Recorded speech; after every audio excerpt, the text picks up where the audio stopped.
Hold on, we're getting you out of here. It's so cold. Is she going to be okay? She will. She's already running when the story begins. Not walking. Not hesitating. Running, hard, desperate, breath tearing from her lungs as the frozen ravine stretches out like a wound beneath a broken moon. Elira's boots slip on ice-slick stone, her muscles screaming as she forces her body to keep moving. Every breath burns. Every heartbeat feels too loud, like it might give her away. The moon above her is fractured by storm clouds, jagged light cutting through swirling snow. It doesn't guide her. It watches her. A sharp whistle slices the air. She ducks just in time. A silver-tipped arrow slams into the rock beside her head, sparks flashing where metal bites stone. Another follows. Then another. Too close. Always too close. The hunters are getting smarter. Faster. Hungrier. Blood stains the snow behind her, a dark, spreading trail she can't stop leaving no matter how hard she presses her hand to her thigh. Her leg trembles with every step. The pain is deep now, poisonous. Silver poison. She can feel it crawling through her veins, cold and burning at the same time, like ice wrapped in fire. She clenches her teeth and keeps running. The storm howls louder, wind tearing through the ravine, screaming around her ears like voices she knows too well. Accusations. Fear. The echo of pack elders who once stood in a circle and decided she was too dangerous to keep alive. Too wrong. Too much. The wind sounds just like them. Her foot catches. She stumbles, barely catching herself on the ravine wall. Pain explodes up her side, white and blinding. She almost screams. Almost. Instead, she swallows it down and forces her legs to move again. Behind her, howls rise. Not the clean, familiar sound of wolves calling to one another. These are twisted. Warped. Mixed with something darker. Something that doesn't belong to the forest at all. Wolves, and something worse. Her chest tightens with panic. She can feel them now. Their hunger. Their certainty. They think she's already dead. They think it's only a matter of time. Elira's thoughts fracture, jumping between terror and fury. Not now, she thinks, breath hitching as her vision blurs. Not when it's waking. Her fingers dig into her coat, as a sudden heat flares beneath her skin. Not normal warmth.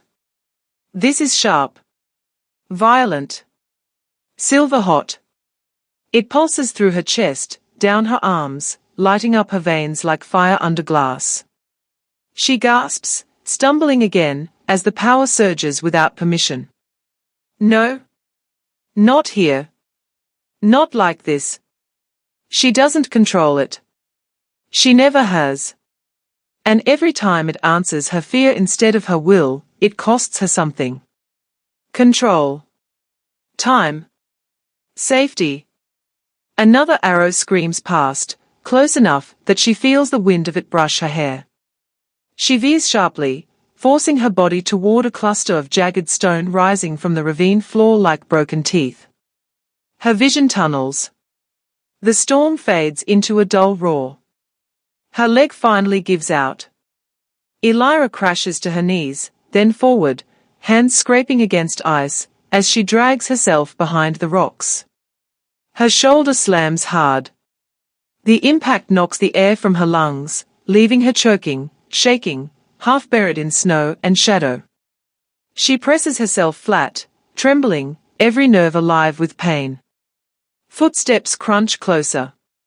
Voices murmur, low, confident, cruel. She's bleeding.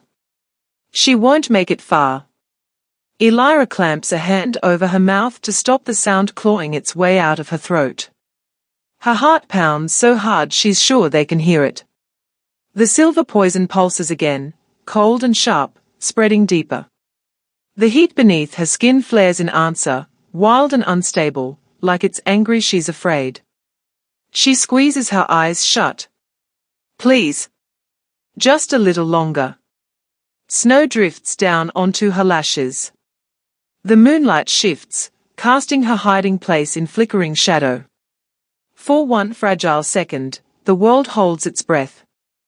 And if you can feel this moment, if you feel the chase in your chest, the fear in your bones, the fire waiting to break free, then stay with this story. Subscribe now to Moonbound Werewolf Romance Stories. Because this night doesn't slow down. And neither does destiny. Elira's fingers curl into the snow. The hunters are too close now. The power inside her surges again, hotter, louder, no longer content to sleep. And somewhere in the storm, unseen and unheard, something ancient begins to pay attention. The storm shifts. Not louder. Not softer. Just, aware.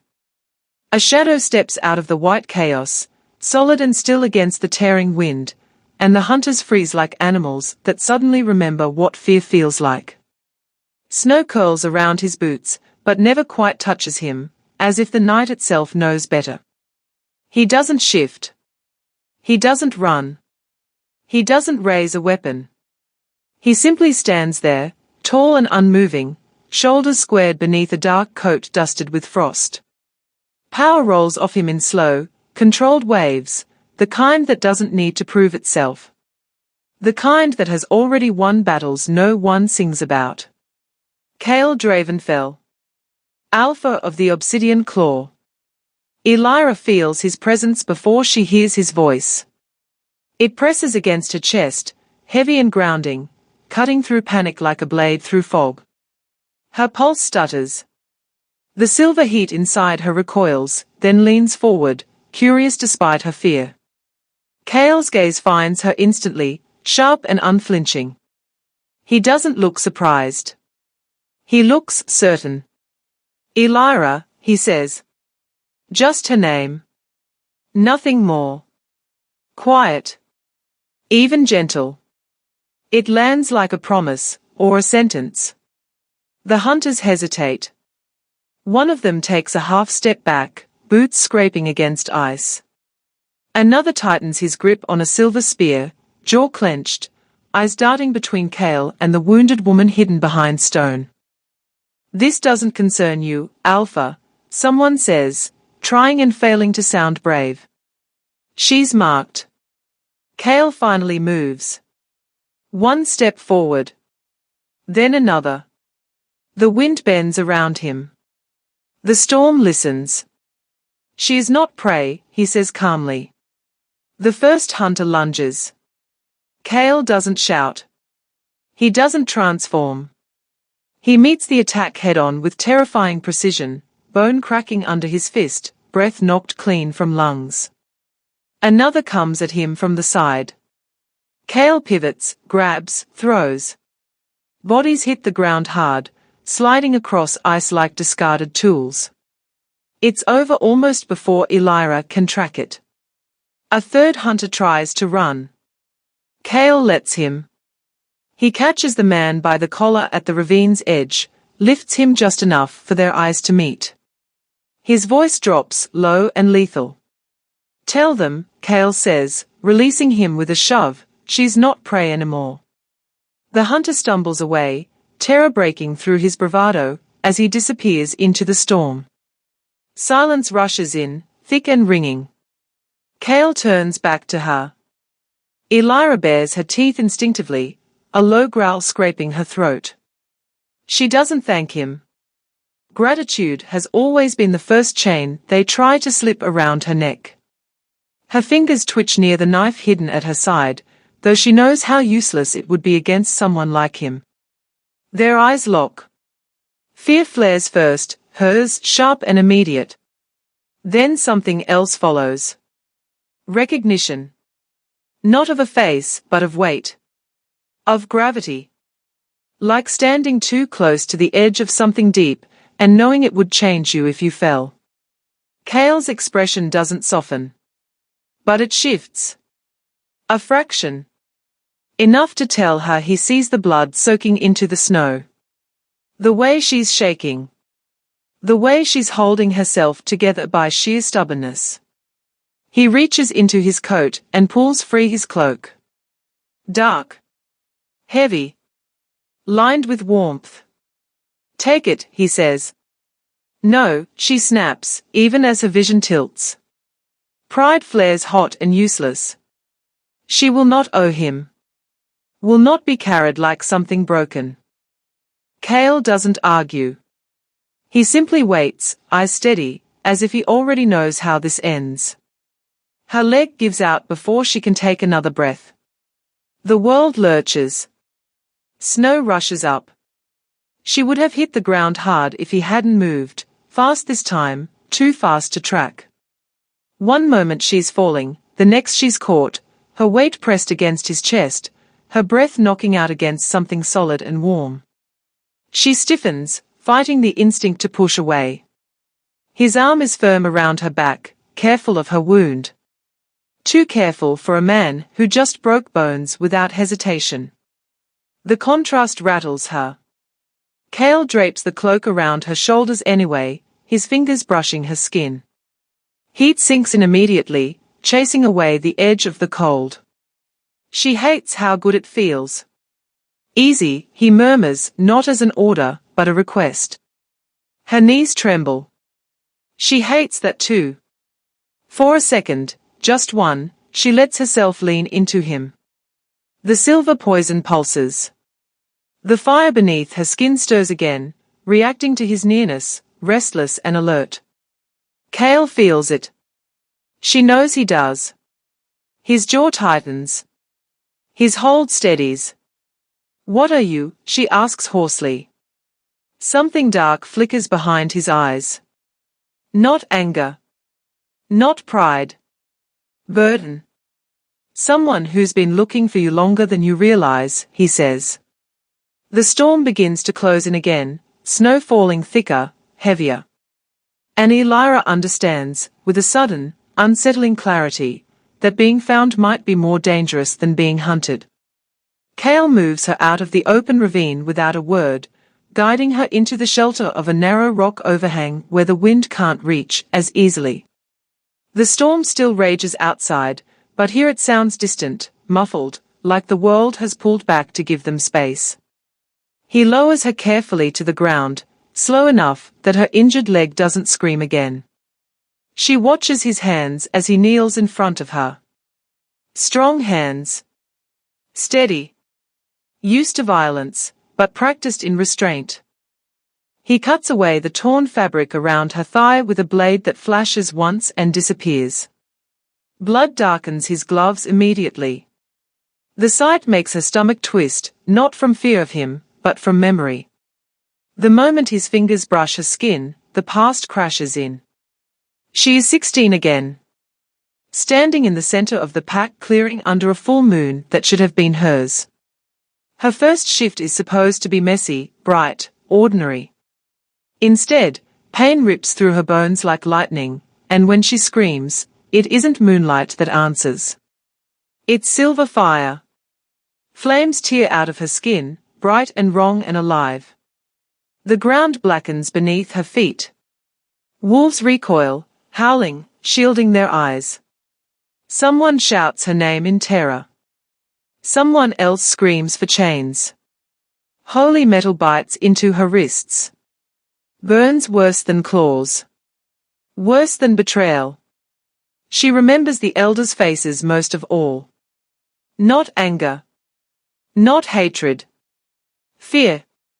A blasphemy, one of them says, voice shaking. Fang and flame were never meant to mix. She doesn't fight when they cast her out. She's too numb. Too broken by the way her mother won't meet her eyes. By the way the pack turns its back as one. Exile comes fast after that. Hunted comes later. Back in the present, Elira's breath stutters as Cale presses a cloth to her wound. The silver poison resists him, hissing faintly against his touch. His brow furrows, but he doesn't pull away. You've been carrying this a long time, he says quietly. She laughs once, sharp and hollow. You have no idea. The words spill out before she can stop them. Maybe it's the blood loss. Maybe it's the way he listens, like he's bracing himself for the truth instead of waiting to judge it. They didn't just exile me, she says. They erased me. Told the packs I was dead. Told the covens I was a warning. Kale's hands still. Not with shock. With care. She swallows and keeps going. The stories followed me anyway. Fragments. Whispers about a girl who burns silver and survives it. About balance. About endings. Her mouth twists. Funny thing about prophesies. Everyone hears the part where they get hurt.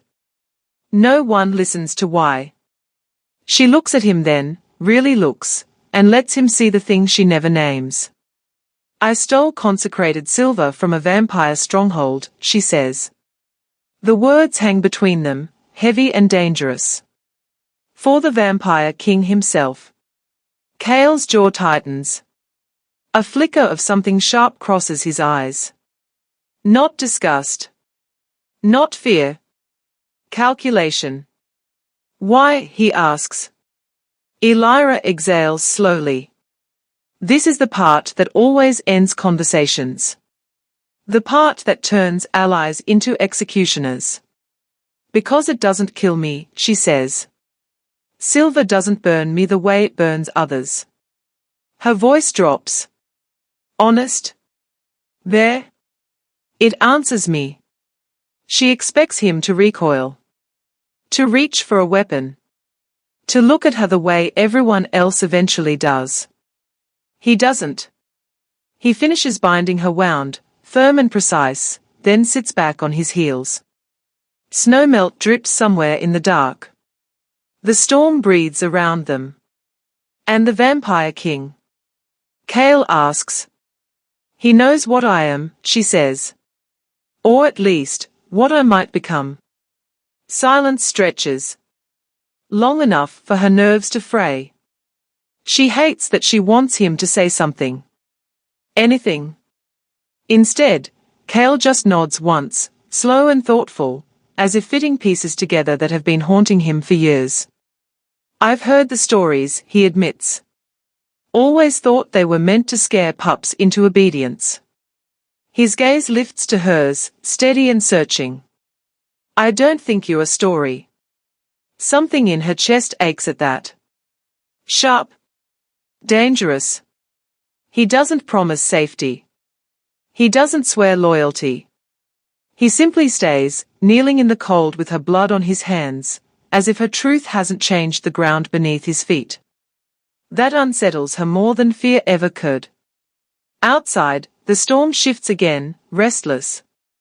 And Elira realizes that for the first time since she was 16. Someone has heard who she really is, and hasn't run. They travel until the storm thins, and the night grows strangely quiet.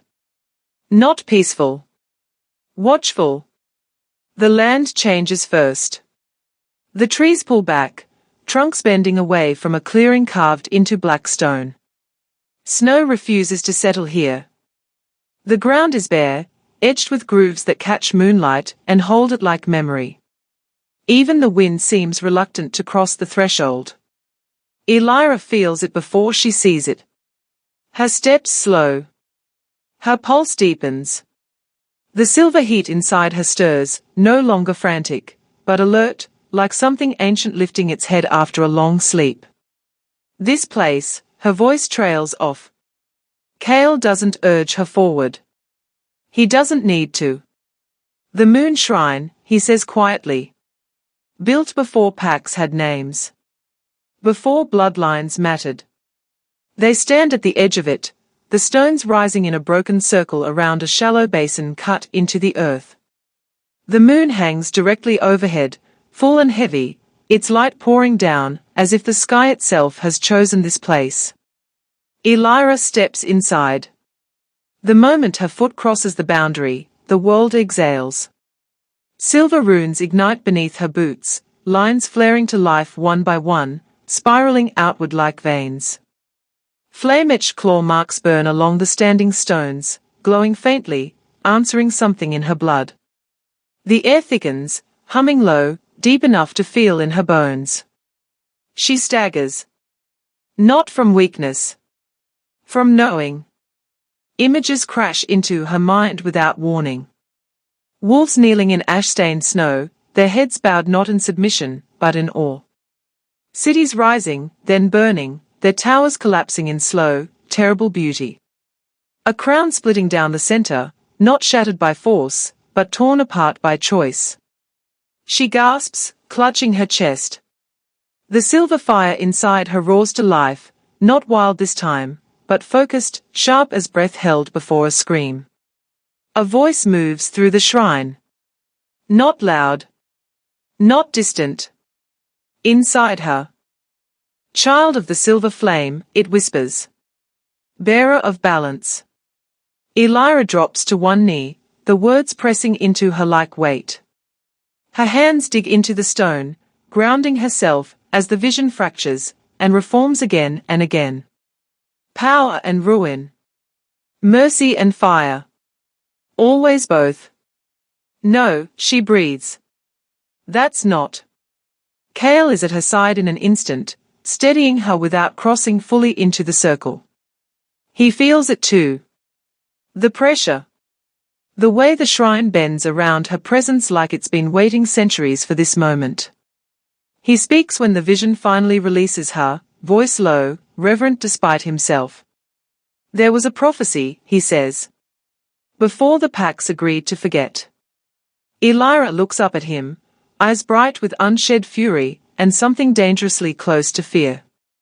Say it, she dares him. Kale doesn't look away. They called her the one who walks between, he says. Silver and shadow. Fang and flame. A force meant to end the war between Nightborn and Moonbound, or finish it. Her laugh cuts sharp through the charged air. You mean the monster who burns everything until there's nothing left? That's how they rewrote it, he says. After. She pushes herself to her feet, shaking her head hard, as if she can dislodge the weight settling into her spine. Prophecies are just excuses, she snaps. Pretty stories people use to justify killing girls like me before we get the chance to prove them wrong. The runes beneath her feet pulse in response, brightening. Kale's voice softens. They erased it because it scared them. Wolves and vampires both. Balance means no one gets to rule unchecked. Elira turns slowly, taking in the shrine with new eyes. The scars carved into stone. The claw marks burned so deep they've survived centuries. This place wasn't built to worship power. It was built to contain it. Her stomach twists. So what, she says quietly, I'm supposed to fix what they broke. The ghost voice stirs again, faint but insistent, like embers breathing. Not fix. Choose. She swallows hard. Her hands tremble, not from pain, but from the weight of possibility pressing down on her shoulders. She has spent her life running from names others tried to force on her. Weapon. Curse. Abomination. Destiny feels worse. Kale watches her, conflict etched into every line of his face. I don't know what this makes you, he admits. But I know this place wouldn't answer just anyone. Elira steps back, out of the circle. The runes dim. The shrine falls silent again, as if holding its breath. I don't want to be chosen, she says, voice raw. I just want to survive. Kale nods slowly. Sometimes, he says, those are the same thing. Above them, the moon slides behind a veil of cloud. And somewhere deep beneath the stone, something ancient stirs, awake now, and waiting to see what she will become. The first howl cuts through the shrine like a blade. Not distant. Not warning. Close.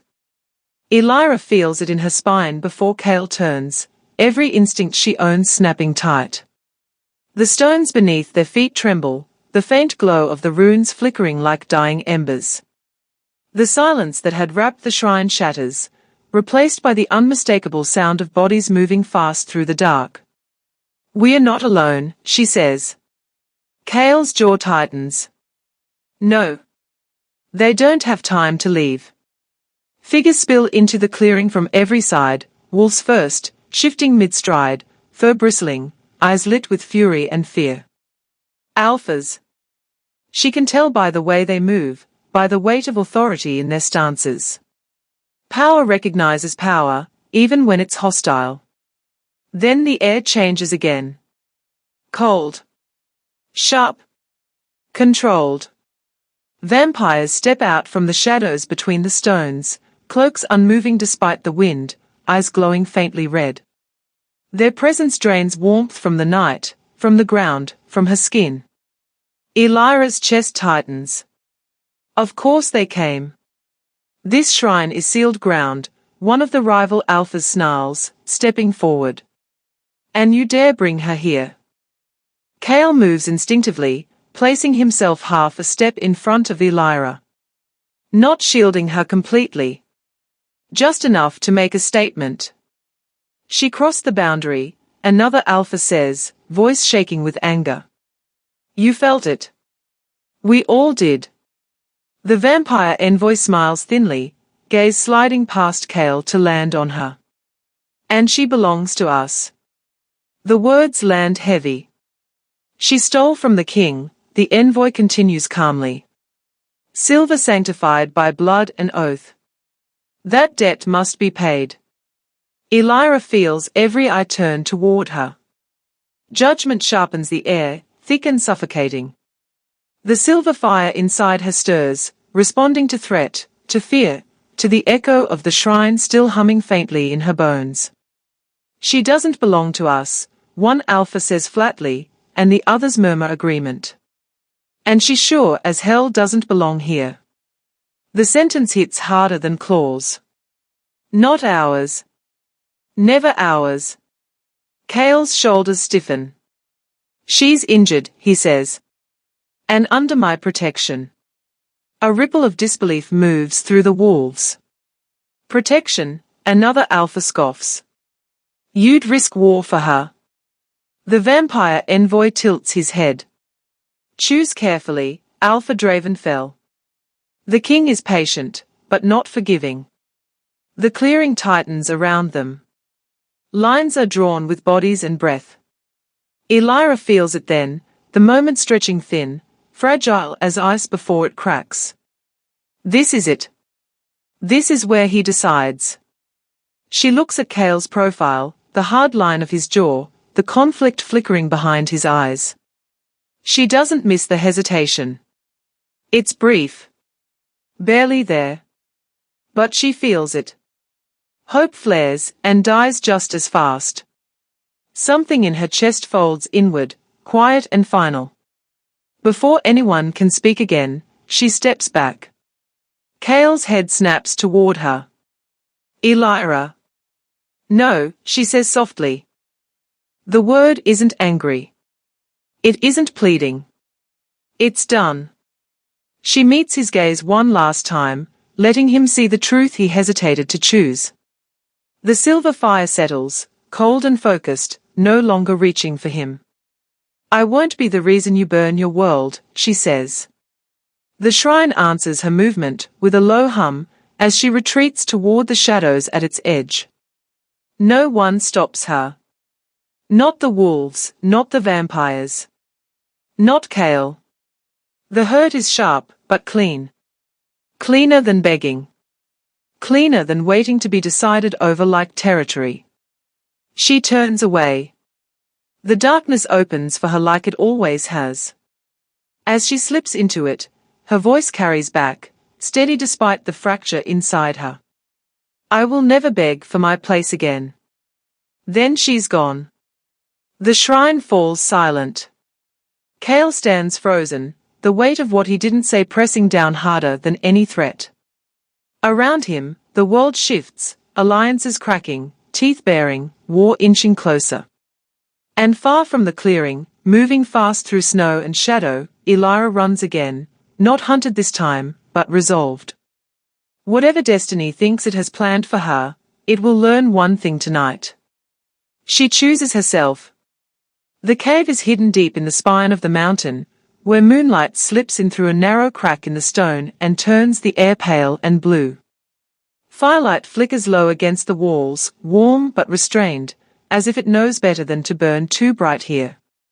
Elira sits close to the flame, knees drawn in, cloak wrapped tight around her shoulders. The wound in her leg has begun to close, but the ache remains, a steady reminder that running always leaves a mark. Outside, the world is quiet in a way that feels temporary. Like a breath held too long. She senses him before she hears him. Not his footsteps. His presence. Her spine stiffens. Her hand moves toward the knife at her side, then stops when Kale steps into the mouth of the cave. Outlined in moonlight and shadow. He doesn't rush her. Doesn't speak right away. He just stands there, letting the silence stretch, giving her space to decide whether she'll bolt or stay. You followed me, she says finally. Yes. No excuses. No denial. She stares into the fire. You shouldn't have. I know. That earns him a glance. His expression is stripped of command now. No alpha in it. Just a man who looks like he hasn't slept in days. He moves closer, slow and deliberate, then lowers himself across from her. The fire pops softly between them. I didn't stop you, he says. At the shrine. Her jaw tightens. I noticed. I was trying to stop a war. And I was trying to stop myself from breaking, she replies quietly. We both chose. The words sit heavy, but neither of them pulls away from them. Kale exhales, long and controlled. I was raised to destroy anything like you. Her eyes lift sharply. Anything that burns silver, he continues. Anything that blurs lines meant to stay clean. I was taught that hesitation gets people killed. That mercy invites ruin. The firelight catches the scar at his collarbone, pale against his skin. Old? Deep? And now, she asks. Now I hesitate, he says. And it terrifies me. Something in her chest shifts. Not soft. Not safe. Real. She swallows. The silver, it sings louder every day, she admits. Not like pain. Like a call. Like it's reminding me I can't keep pretending I'm just passing through this world. Kale's gaze drops to her hands, clenched tight in the fabric of her cloak. Does it want you to burn? I don't know, she says. I just know it doesn't want me small. Silence stretches again, but it's different now. Charged. Intimate. Their breaths fall into the same rhythm, without either of them noticing. Kale reaches out, slow enough that she could stop him. His fingers brush hers, tentative. She doesn't pull away. The contact sends a shock through both of them. Her pulse spikes. His breath catches. They lean in without deciding to. Close enough that she can feel the warmth of him, the steady strength beneath it. Close enough that the world narrows to the space between their mouths. For a moment, everything hangs there. If he kisses her, there's no pretending this is just survival anymore. If she lets him, she risks wanting something she can't keep. Their foreheads almost touch. Her breath ghosts across his lips. Kale stops. Not because he doesn't want to. Because he wants her to choose. I see you, he whispers. Not the weapon. Not the prophecy. You? The words undo her more than any touch could. She closes her eyes, pressing her forehead lightly to his, just for a second. Just enough to feel grounded. Just enough to feel real. When she pulls back, her voice is steady, but her heart is not. Then don't ask me to disappear again. I won't, he says. And this time, there's no hesitation. Outside, the moon slides higher, watching from a distance. Neither of them sees the shadows shifting beyond the mountain. Neither of them knows how little time this fragile piece has left. The night breaks wrong. It doesn't creep in or soften at the edges. It fractures, ripped open by a presence that turns the air brittle and sharp. Elira feels it first, the silver inside her flaring like a struck bell. The fire recoils, then surges, frantic and warning. Kale is already on his feet. Stay behind me, he says. The cave darkens as shadows pour inward, stretching long and unnatural across stone. The fire gutters, shrinking low, as if starved of breath. Then the temperature drops, fast, merciless. He steps out of the darkness like he owns it. The Vampire King does not need an introduction. His crown is subtle, bone and black metal fused into something elegant and cruel. His eyes are ancient, red dimmed to embers by patience. When he smiles, it isn't wide. It's knowing.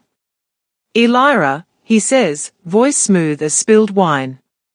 You've run beautifully. Her blood goes cold. Kale bares his teeth. You don't get to say her name. The Vampire King's gaze flicks to him, amused. And you don't get to rewrite bargains you don't understand, Alpha.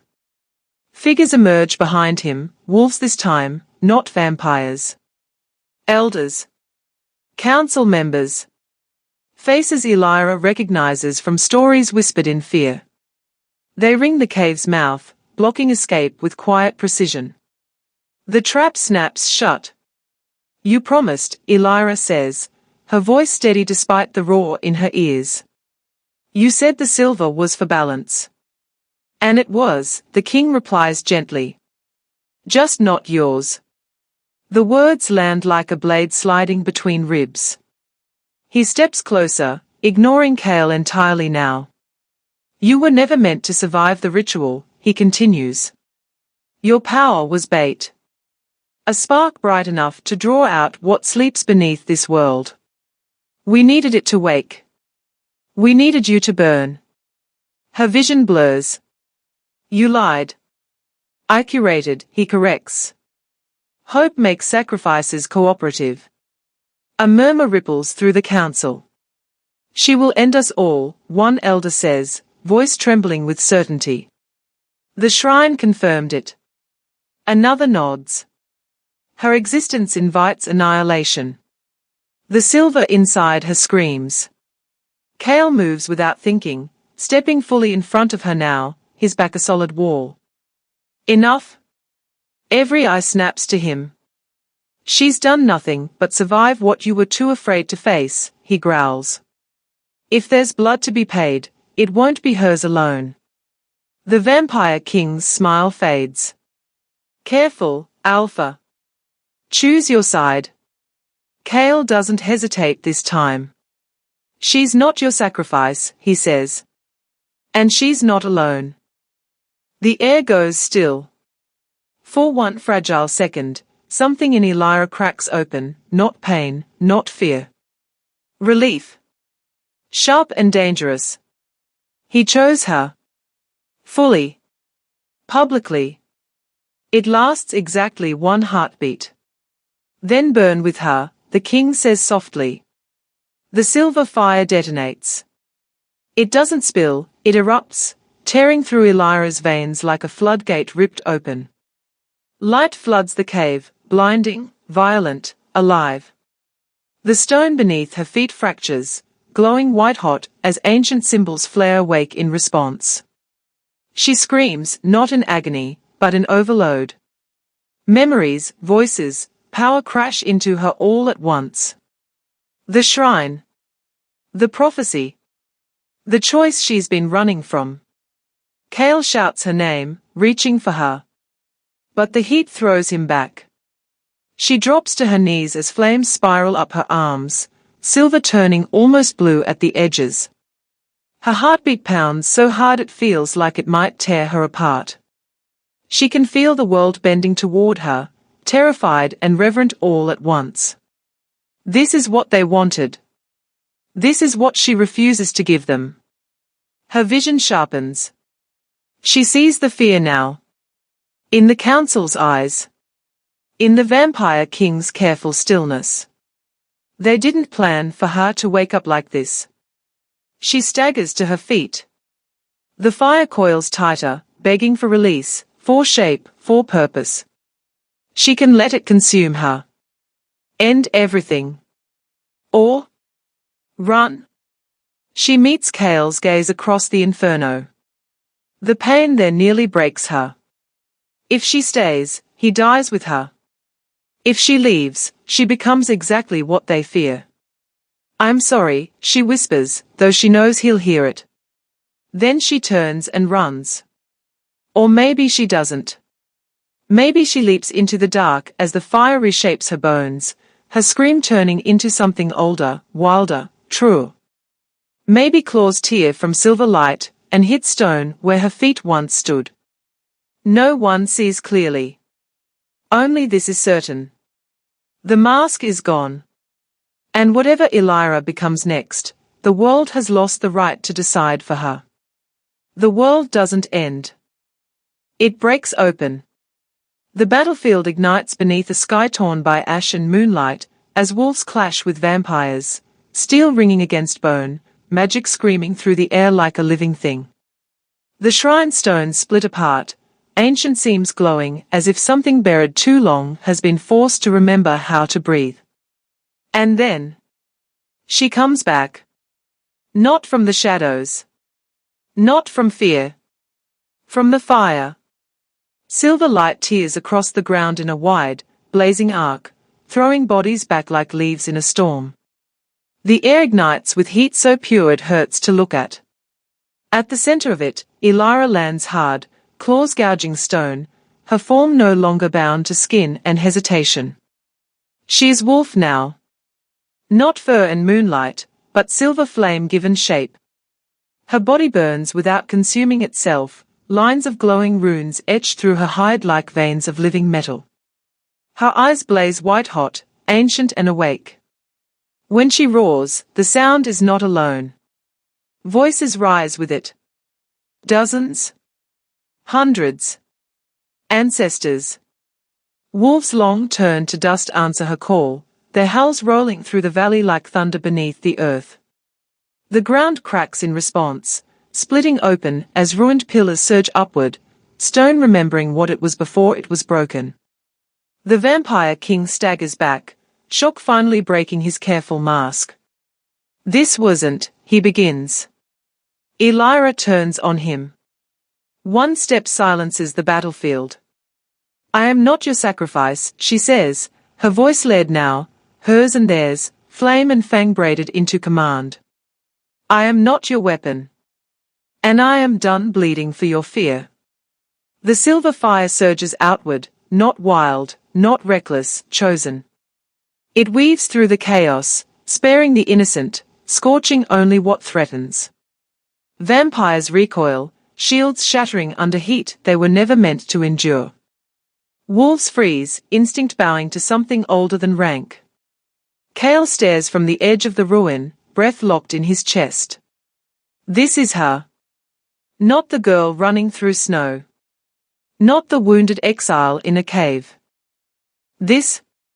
The ground heaves again, deeper this time, and the fire falters, not from weakness, but warning. Elira feels it instantly. The silver inside her tightens, pulling inward instead of out. This isn't over. The earth splits wide behind the shattered shrine, revealing a darkness that drinks light instead of reflecting it.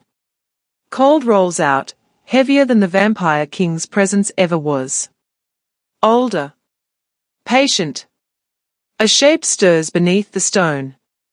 Not wolf. Not vampire. Something that remembers when neither existed. The Vampire King turns slowly, horror dawning too late. That wasn't meant to wake, he whispers. Elira steps forward, flames dimming to a controlled burn around her form. Her ancestor's voice is quiet, tense, waiting. So this is the truth, she says. This is what you fed me to. The darkness shifts, massive and unseen, pressing against the veil of the world. A pressure builds, crushing and vast, testing her will. Elira digs her claws into the cracked stone and stands her ground. No, she says, voice steady despite the weight bearing down on her. You don't get to decide what ends us. The silver fire flares again, brighter, purer, forged by choice instead of fear. It doesn't lash out blindly. It shapes itself around her will, around the truth she's finally claimed. I choose what I burn. She lifts her head and howls, not in rage, but in defiance. The ruins answer. The ancestors answer. The land itself leans toward her, recognizing balance when it sees it. Kale feels it then, not as alpha, not as warrior, but as a man watching the world change because one woman refused to break. Whatever rises from that darkness, it won't meet a sacrifice. It will meet a queen of silver fire. And the night, at last, understands who it belongs to. The fire does not vanish. It settles. Silver embers drift through the ruined air, slow and deliberate, as if the night itself is holding its breath. The battlefield, once screaming with violence, falls into a fragile, stunned quiet. No blades rise. No spells gather. Even the wounded seem afraid to breathe too loudly. Elira stands at the center of it all. Her silver flame dims to a living glow beneath her skin, no longer a weapon, now a presence. Power contained, not tamed. Chosen, not stolen. The ground beneath her feet is cracked and warm, ancient symbols still pulsing faintly, responding to her heartbeat. She feels them watching. Wolves. Vampires. Survivors. Not with devotion. With uncertainty. Hero, or threat? The question moves through the crowd like a slow tide. She tastes it in the air, fear sharpened by awe, loyalty tangled with doubt. This is the cost no prophecy warned her about. Power saves, but it also divides. Kale steps forward, boots crunching over broken stone. Every instinct in him strains to reach her, to pull her back into something familiar. But familiarity is gone. What stands before him is not the woman he once shielded with his body. It's the woman who no longer needs shielding. Elira, he says, her name rough with everything he can't afford to feel out loud. She turns to him. For a breathless moment, the silver fades from her eyes, and he sees her. Raw. Exposed. Still carrying every scar that brought her here. The power didn't erase her fear. It just gave her the strength to stand inside it. I didn't ask for this, she says quietly. But I won't pretend I regret it. Kale nods once. No arguments. No commands. Just choice. Behind them, the darkness beneath the ruin stirs again, not rising, not retreating. Waiting. A reminder that the war isn't over. That what sleeps below the world has noticed her. The Vampire King breaks the silence with a single, careful step backward. His crown is cracked. His confidence is not. You've changed the balance, he says. They will come for you now. Elira doesn't look at him. Let them, she answers. The words ripple outward, carried by stone and ash and memory. Some wolves lower their heads, not in submission, but in recognition. Others hesitate, caught between old laws and new fire. Vampires withdraw into shadow, recalculating a world that no longer bends the way it used to. Elira exhales slowly. Power hums inside her, heavy, alive, demanding intention. She realizes then that this is only the beginning. That choosing herself did not end the cost. It only named it. Kale reaches her side at last, close enough that she can feel the warmth of him through the fading heat. He doesn't touch her. Not yet. Respect matters now more than ever. Whatever they decide, he murmurs, "I choose you." Her throat tightens. She doesn't answer with words. She leans into him just enough for the world to see. And the world watches. Some with hope. Some with fear.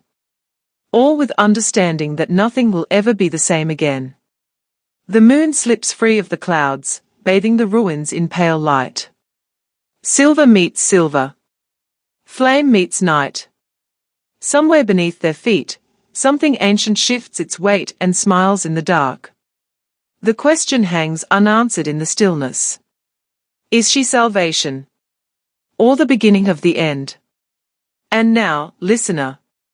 If this story lit something inside you, if her defiance stirred your blood, if her choice made your heart race, subscribe to Moonbound Werewolf Romance Stories. Because here, we don't whisper legends. We tell tales that burn. The first hint of dawn brushes the horizon with grey and violet, softening the silver flame still clinging to Elira's skin. For a heartbeat, the world seems to breathe with her. The wind carries the scent of ash and pine, distant snow melting into rivulets that trickle over fractured stone. Even the ruins are quiet now, holding the memory of fire like a scar.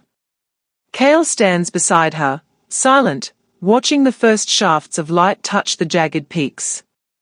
There is relief in his stance, but also a tension that refuses to leave. The cave, the shrine, the battlefield, they are behind them, but the weight of what comes next presses forward like a living thing. Elira feels it first, a subtle vibration beneath her feet, a tremor that doesn't belong to the crumbling stones. Not the earth. Something older. Something patient. Something that has been waiting, unseen, for the silver flame to call it awake. Her eyes narrow, pupils sharpening to slits as instinct rises. Kale notices, his own shoulders tensing. He reaches for her hand, not to stop her, but to anchor himself to the human beside the power he can barely comprehend. And then the shadow moves. Not across the ground. Not in the air. It's inside the tremor itself, twisting, laughing. A low, hollow sound, distant and intimate at once. It echoes through the mountains, curling around the peaks and valleys like smoke. She is not the only one, the voice whispers. Elira's stomach knots. Power flares inside her again, but this time it is cautious, controlled. Not ready to leap forward, but aware that the world is larger than the ruins behind her, that the war is far from over, and that destiny is not a path she walks alone. Kale swallows hard. What is that? His voice is rough with awe and fear. She doesn't answer immediately. The tremor pulses under her feet again, faint but insistent, like a heartbeat of something sleeping just beneath the crust of the earth. She knows, without words, that whatever comes will test everything she has learned about herself, about fire, about survival, about choice. Her gaze drifts to the horizon where light meets shadow. Somewhere beyond the mountains, past ruined temples and shattered forests, something waits. Something old. Something that even the vampire king did not, or could not, warn her about. The silence stretches. It hums with tension.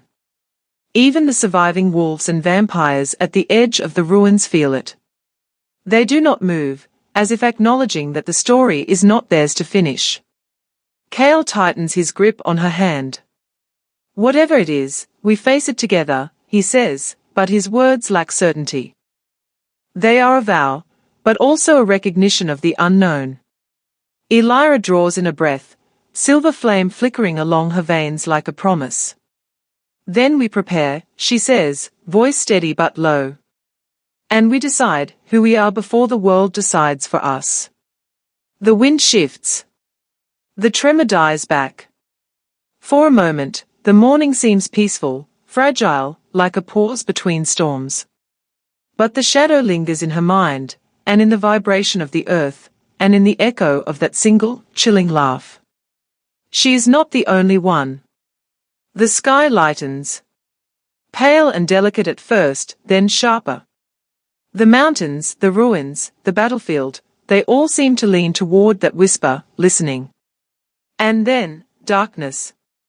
It folds in around the edges of the world, swallowing the ruins, swallowing the dawn, leaving only the echo of that shadowed laugh and the tremor beneath the earth. Kale and Elira stand at the edge of the awakening world, eyes locked on the horizon, hearts pounding with the knowledge that nothing they fought for will stay safe for long. And somewhere in that silence, the air vibrates with promise and dread. The screen of night fades. But the story does not end here. Because the world has other players. Other fires to ignite. Other silver flames waiting to awaken. And Elira, burning, defiant, alive, will face them. Fade to black,